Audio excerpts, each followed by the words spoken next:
imyaka 2000 n'imisago irashize izina ry'umugabo bita Yesu Kristo rimenyekanye mu mahanga yose. Abana, abakuru, abakomeye ndetse n'aboroheje bamenye iryo zina. Ahantu hose ushobora kubona hahagaze abantu batatu, babiri muri bo baba bazi izina rya Yesu Kristo.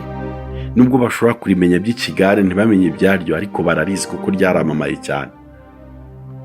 Uko ibi bigenda bisimburana imyaka ishira, niko abakristo bose ku isi bagenda bizihiza umunsi wiswe ngo Pasika. Pasika ushobora kuza kwibaza Pasika ni iki mu by'ukuri, yaturutse hehe? Muri iki cyegeranyo cyacu cy'uyu munsi tugiye kureba inkomoko ya Pasika. Ubundi uko tubizi mu mateka ya Yesu, niwe mugabo wenyine wapfuye ku munsi wo gupfa kwe hakagaragara ibintu by'ibimenyetso bikomeye bitigeze bigaragazwa n'impfu z'abandi izo arizo zose, aho twareba nk'ubwira kabiri no gutabukamo kabiri k'umwenda wari ukingirije aho bitaga ahera.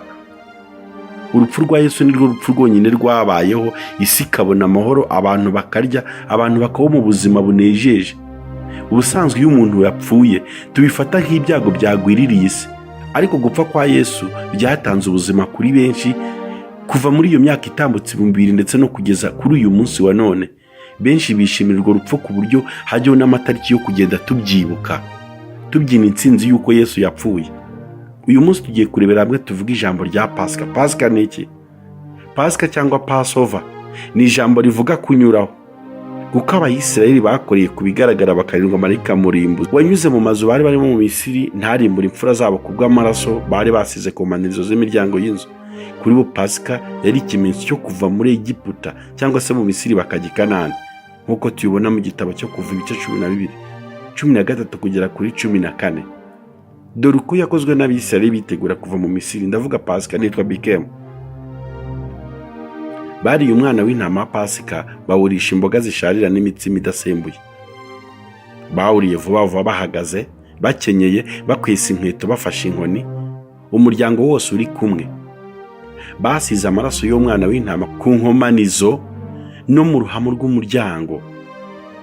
Iryo somo turibona mu gitabo cyo Kuva cyangwa Iyimuka Misiri, igice cya 12 umurongo wa 1 kugera ku 13. Ubusobanuro: umwana w'intama ashushanyaga Yesu Kristo wabambwe ari umusore uzira inenge.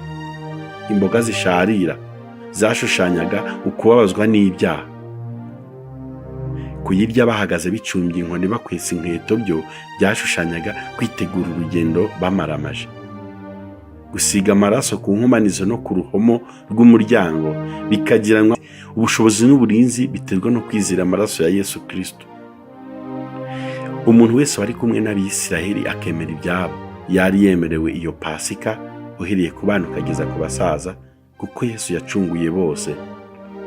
Reka turebe ageze i Kanani. Batambaga ibitambo bishushanya Kristo. Pasika yamaraga iminsi 7. Baryaga ibya Pasika bicaye begamiye iburyo, bafite umukene wo kubohoza ibirenge. Bakoreshaga imitsima idasembuye y'ingano n'ibigori. Iryo somo tubibona muri Yosuwa 5:10 kugera kuri 12.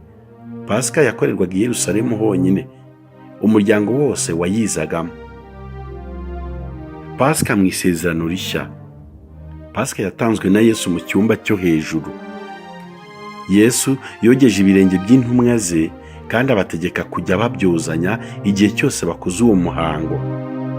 Bakoresheje imitsima cyangwa se imigati idasembuye na divayi y'umutobe.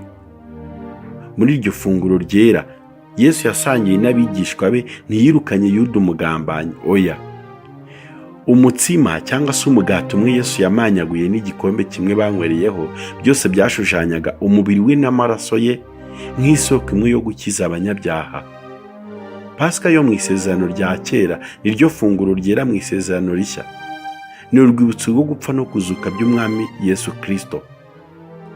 Uyu muhango w'ifunguro ryera twibuka urupfu rwa Yesu no gucungurwa kwa muntu ugomba gukorwa neza uko byategetswe na Yesu kugeza ku mperuka y'isi. Icyumba cyo hejuru n'amaso yo kwizera. Koza ibirenge ni ukubabarira no gukorera abandi. Imitsima idasembuwe ni ukuri no kutaryarya. Kutirukana Yuda bitwigisha kutagira umunyabyaha duheza mu ifunguro ryera igihe yasobanuriwe neza iby'uwo muhango, ariko akemera kuwubamo, kuko Yesu yari we muti n'umukiza w'abantu bose, ndetse muri Pasika y'Abayuda umuntu wabaga yahumanye ntibyamubuzaga kuyijyamo.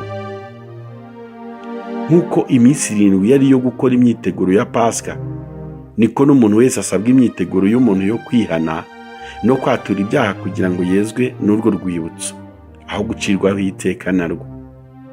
Kera uwihezaga muri Pasika yacibwaga mu Isiraheli mu isezerano rishya, aho Yesu ari niyo abanyabyaha babyiganira ngo bakizwe nawe, kuko umucunguzi yavuze ati ay'intumbiri n'iy'inkongoro ziteranira.